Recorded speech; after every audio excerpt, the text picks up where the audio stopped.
He paid a great deal of respect to the ceremonial institutions of the presidency and the vice presidency.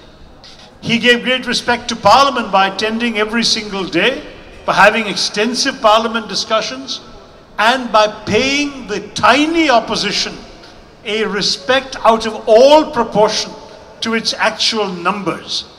The Parliament was a large body and the opposition was tiny.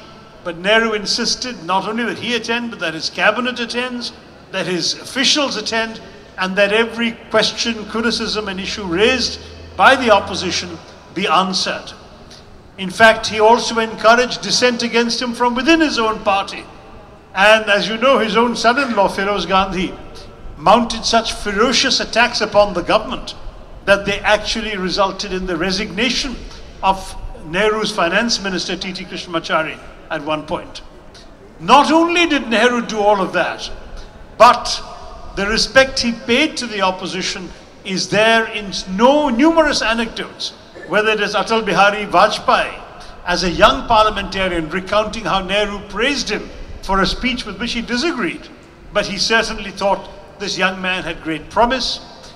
Whether you think of the Congress MP, Mishra, Mahabal Mishra I think his name was, who in 1962, when Nehru, talking about the Chinese aggression in the north, referring to Aksai Chin, said that not a blade of grass goes there, this Congress MP stood up, pointed at his own bald head, and said, not a hair grows on my head, will you give that to China also?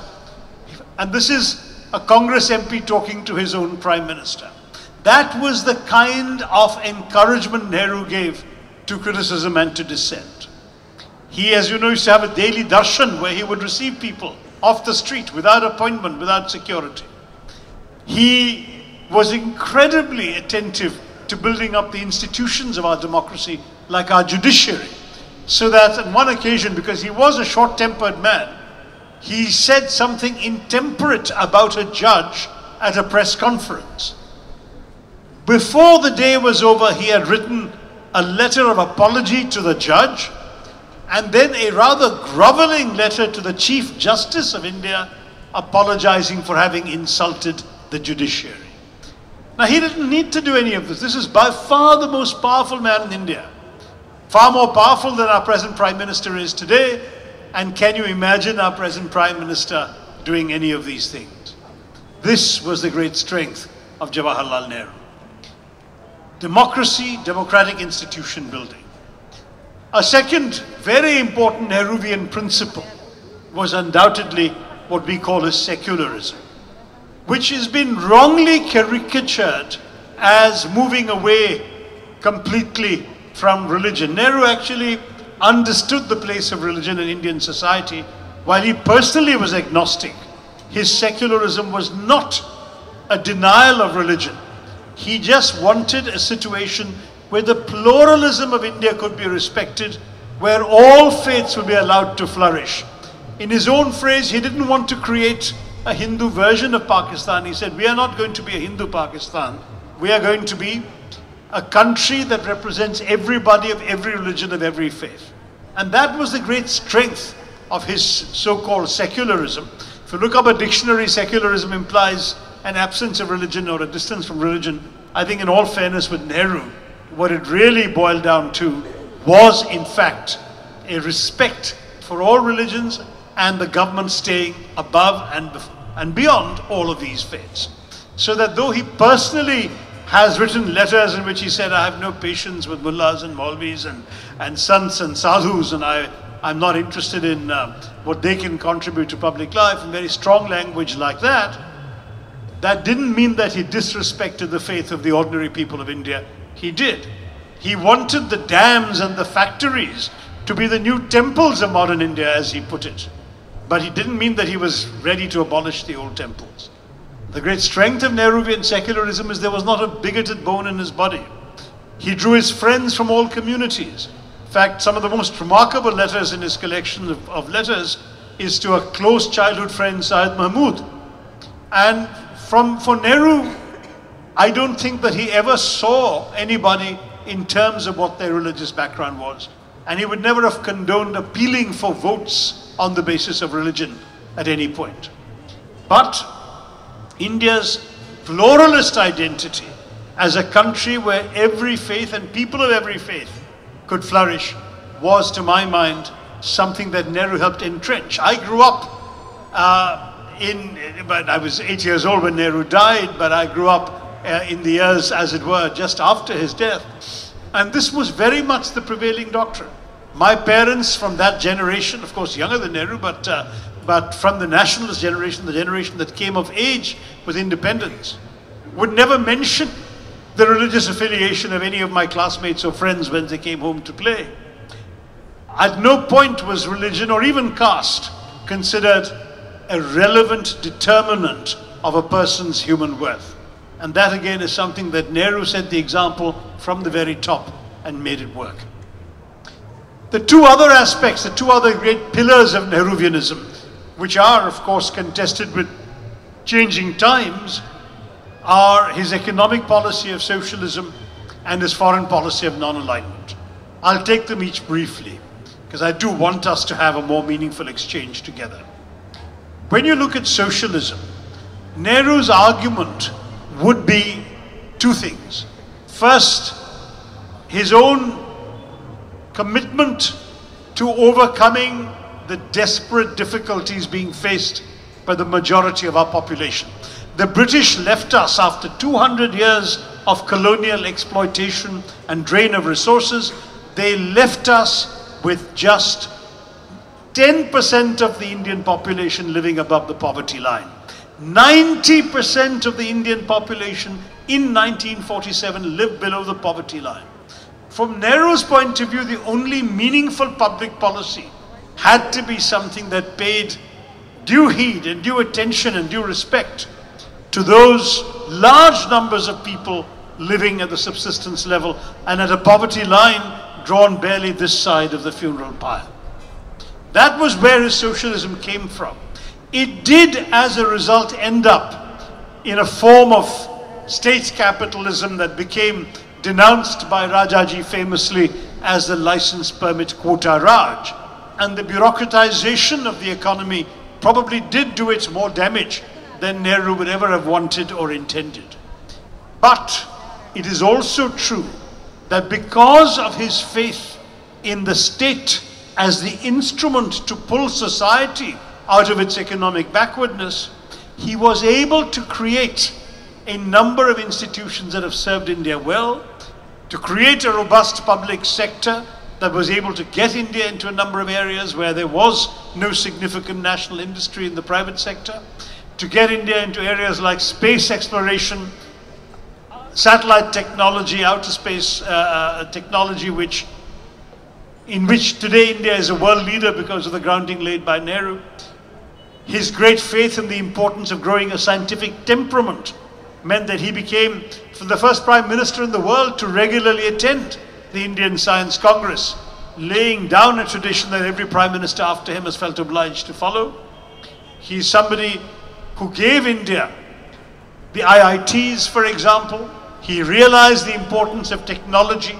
And if today we rejoice in the fact that India is a world leader in technology, particularly in computer technology and software, it's because of the infrastructure for science and technology laid as a conscious part of Nehru's vision.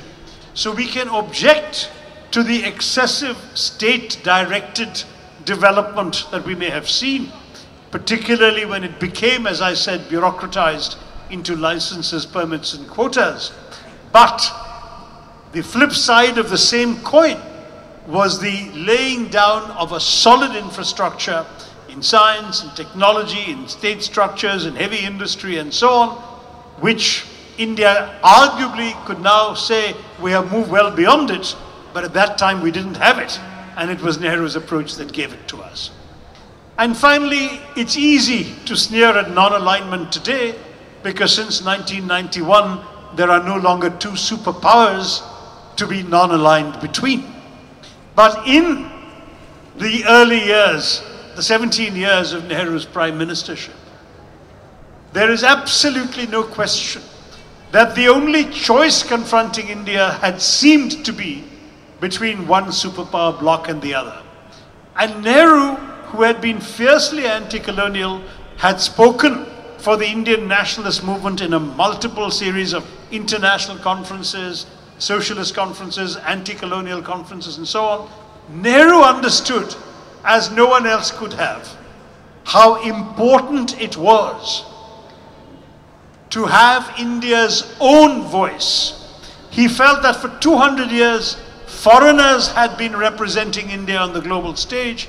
Foreigners had decided what to say for and about India, and the time had come for our own leadership to have its own sovereign independent voice. And so strategic autonomy was what it was all about. Non-alignment was a consequence of Nehru's determination not to allow others to decide our stand for us by joining either the Western Bloc or the Soviet bloc.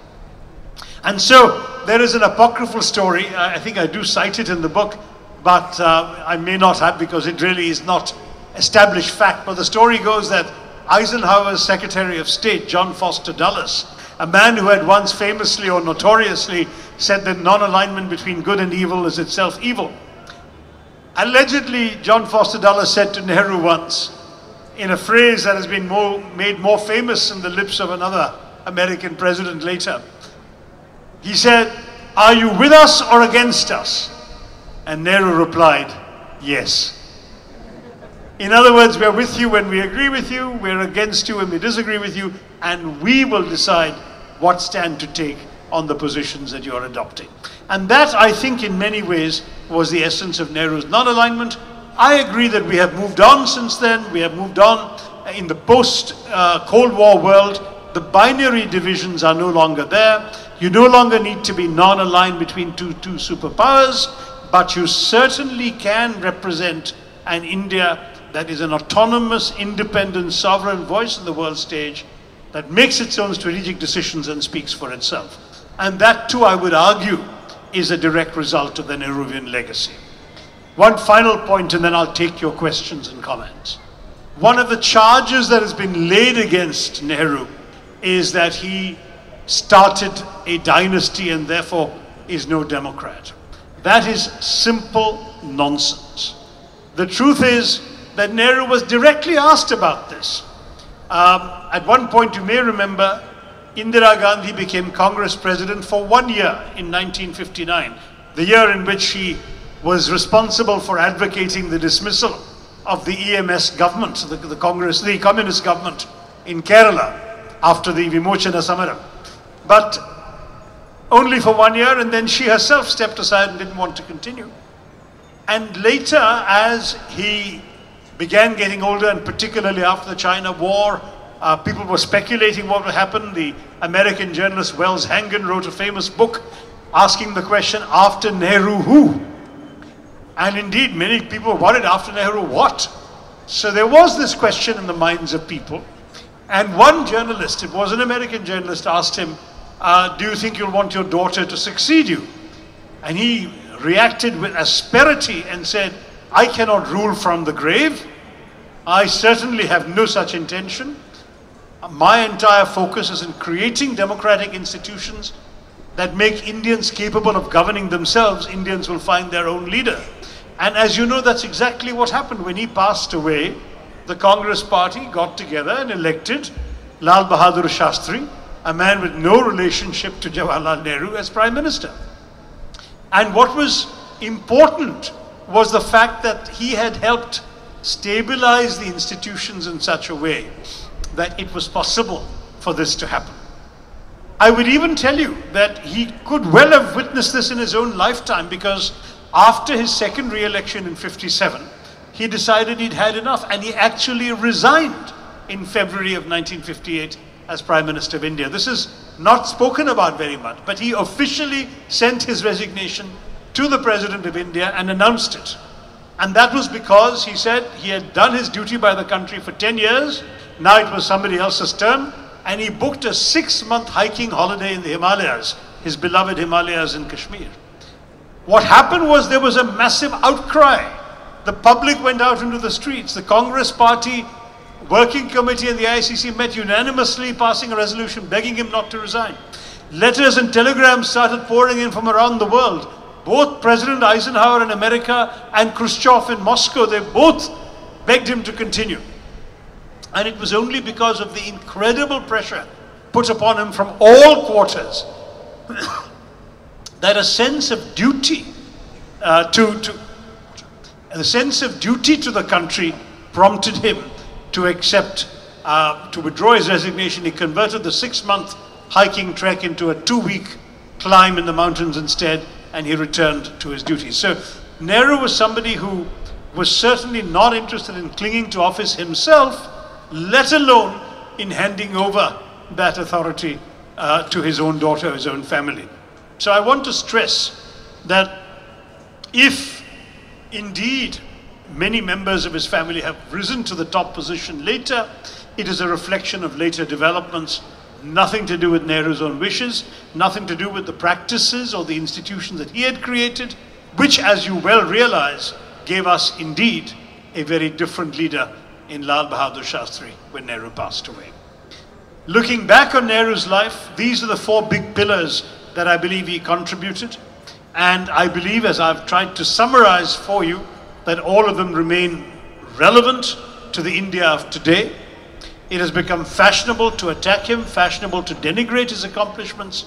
But I do want to say that this is a man who is frankly above and beyond the limitations of either his followers or his critics.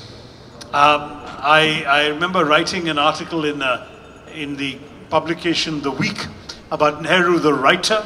He was also one of the finest political writers of the 20th century in the English language.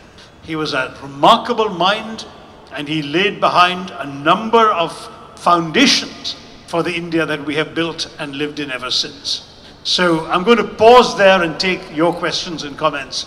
Thank you very much. Interestingly, you sums up your book by with a rather sad note, I guess. You were saying Nehru kept 2 totems on his desk in his office, and one was a gold statuette of Mahatma Gandhi, and the second was a bronze cast of the hand of Abraham Lincoln, which he found as great source of comfort. He would touch yes, that bronze cast. Comfort. So, and you were lamenting that in some ways it says that the country is losing its intellectual heritage, narrowing its intellectual heritage, because his heirs, Nehru's heirs, just kept the desk and the 2 totems ended up in the museum. So the repudiating forces are not just from his political and ideological opponents. Is it also from his legacy as well? So how would you respond to that? No, I think if you want a symbol for what has happened to his legacy, it is that the Nehru jacket has been rebaptized the Modi jacket now. It seems that Nehru's name cannot be attached to anything. The thing that Ashik mentioned, he actually used to keep a bust of Mahatma Gandhi and a bronze cast of the hand of Lincoln. And I was told he used to touch Lincoln's hand periodically for inspiration, to try and drive the nation forward, to help it rise above the forces of division. And Gandhiji, of course, was his great hero, father figure for Nehru in many ways, especially after his own father's death. So the symbolic thing is indeed that those things have ended in the museum, the successors kept the desk. But it's also that today, there is such a systematic attempt to attack him, to criticize him, to rename everything that he tried to do. And I find it sad because, you know, our politics ought to have been able to rise above such pettiness. And I'll tell you who did rise above this pettiness was Atal Bihari Vajpayee. When he became Prime Minister, he walked into the office and found that a portrait of Nehru, which used to stand there, had disappeared. And what had happened was that the officials, thinking that as a BJP man he would not want Nehru's picture there, had it removed. And he ordered it to be brought back. So this is one of our for my great predecessors, of course I want to have his picture. That mentality is gone now. That mentality is not there in those who rule us today. As I've mentioned in a different context, when you look at the legacy of Mahatma Gandhi, you find that there is, I'll take 2 minutes and tell you a story because it's relevant to this question that was asked. I don't know how many of you have read Milan Kundera's wonderful novel, The Book of Laughter and Forgetting. But it begins with this moment in which in Czechoslovakia, as it used to be the Czech Republic today, after the communist takeover, there's this episode that Kundera describes in which the communist leadership, the Politburo, is standing on a balcony waving at crowds marching past during a big national celebration. And one of the leaders, a fellow called Clementis, notices that the first secretary of the Communist Party, Gottwald, is bareheaded and snow is falling. So he takes his hat off and puts it on the head of Gottwald. Now, a few months later, Clementis falls out of favor. As you know, with the communists, he's immediately dismissed as a class enemy, traitor to the state. He's arrested, jailed, and within 2 years, he's executed. And in that system, in the communist system of Eastern Europe, you didn't just get executed, you had to be wiped out of history. You had to become a non-person. So they started removing references to his name from everything, including from the days when the communists had taken over Czechoslovakia. And they started airbrushing his picture from all the photographs. India, on one side, we see cultural nationalism on the rise, majoritarianism on the rise, and the influence of Hindutva among the youngsters. On the other side, we are seeing persons like you writing a book on why you are a Hindu, differentiating between true Hinduism, Rahul Gandhi in the past. So my question is Congress trying to attack the Hindutva of BJP and RSS with the love of Hinduism in the present political situation? Right. I mean, I think the answer is that we are demonstrating that Hindutva has nothing to do really with Hinduism. Hindutva is a political doctrine born in the 1920s alongside similar political doctrines in Europe at that time, which were also militaristic, corporatist, nationalistic, jingoistic, muscular, fascism, Nazism and so on. Very similar doctrine applied to the Indian context in terms of identity politics. Nehru was a visionary. He had many plans for India. Shastri had economic plans for India. Manmohan Singh, Atal Bihari Vajpayee, so on. Dr. Kalam was visionary. So, are we excusing ourselves from their vision? Like, what they dreamed, and it's been 70 years and we have not achieved much. Especially in education, I would say we don't have any lacking, sir. Well, I think honestly we can do better. I don't disagree with you, but we haven't done as badly as your question implies. Think of where we were in all of these fields. As I said, 90% below the poverty line in 1947. Life expectancy in 1947 was 27, and in a room only one could read and write. So given where we were in 1947, we've come a long way. Okay, so you've got female literacy now up to close to 70, national literacy about 80. You've got life expectancy heading close to the biblical 70. Education. You know, Will Durant, the American historian, wrote in 1930 that the entire British government's education expenditure in India, at all levels from the lowest to the highest university put together, was less than half the high school budget of the state of New York, one American state. So we had a long way to go. We had to expand dramatically from a handful of universities to the over 600 we have today. We had to go from, I don't know, 200, 300 colleges to something like 30,000 colleges in India today, and so on. So the expansion has taken place. It has brought into the educational system a lot of Indians who previously were excluded from educational opportunities by gender, by caste, by region, by language, and so on. And therefore, there has been a tremendous, tremendous improvement. You are right to be impatient and say that's not enough, we need more. We need amongst the best in the world. Why do Indian parents have to spend $2 billion a year sending their students, their children to study abroad? I don't want that to happen. I want foreigners to send their students to my country to study, as happened in the days of Nalanda. So there is a lot more we can do. And we are determined to get there, but these things don't happen overnight, young man. And the truth is, if you look at where we were and you look at where we've come, you would agree progress has been made. I would like to accelerate that progress, and I would like to do more. And that vision we do have, we must have, and we must take it forward. Take a question from that side. My question is, Nehru had worked with, but throughout his political life at least, as Vallabhbhai Patel, is also Ambedkar. More interestingly, in terms of the caste politics, which came up so badly later, could have been, brought into a certain channel where we could have adjusted with them. Both served in the Nehru cabinet. Patel was Deputy Prime Minister and Home Minister. And what is more, he also used to give Nehru advice on other subjects. including on foreign policy. One of the letters that is held against Nehru today is his letter on Tibet, which Patel wrote to Nehru. So Patel worked very closely with Nehru, and even when they had differences, they resolved them with mutual respect. And Patel wrote a famous letter around the time of Mahatma Gandhi's assassination, saying, in our combination lies our greatest strength, because the two of them were indeed opposites, but very, very compatible and very united. Ambedkar was a different story. Nehru invited Ambedkar to join his government, made him law minister. And Ambedkar was a very strong and influential voice in the cabinet. It was Ambedkar who chose to resign. And the reason he chose to resign was he felt that the Congress party wasn't trying hard enough to push through the Hindu Code Bill. There, I think, he died in '56, the year the bill was adopted. He would probably have realized that he was being a bit unfair. Change is very difficult to bring about with a snap of the fingers. A lot of people have to be persuaded. Resistance has to be overcome. There was resistance. A lot of traditionalists didn't want Hindu personal laws to be reformed and the Hindu Code Bill to be passed. But Nehru fought hard. He did work with various sectional interests. He managed to divide the Code Bill into 2 or 3 different bills and get them passed one after the other. So finally, Hindu personal law was all reformed by 1956. Had Ambedkar been patient enough to wait, I think he would have seen that Nehru did share his own conviction that caste must disappear. Nehru actually believed that caste would wither away. It's an unrealistic thing looking at it today.